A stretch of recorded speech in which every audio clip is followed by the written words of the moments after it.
Tawag tayo ng manok, guys. Yung sisi noon, kapipisa lang. Ayan na sila. Tingnan nyo. Tik! Mas gusto nila yung kanin kumpara dun sa katuka sa kanila. Tik! Tik! Dali! Tik! Dali, tik!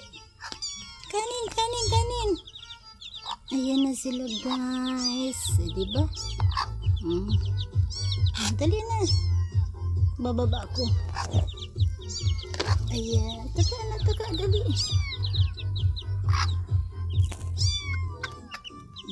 Ayan na yung aking mga sisi. Malalaki na sila, guys. Yan, tuwing hapon, pinapasok ko sila dyan sa kulungan na yun. Ayan. Sa gabi, sa loob sila. Kapag daytime, yan, nilalabas ko. At kapag hapon ay naipapasok ko din naman sila. O, diba?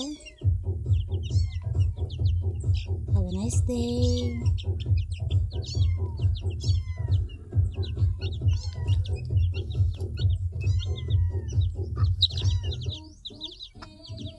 Thank you for watching, kakats, and God bless.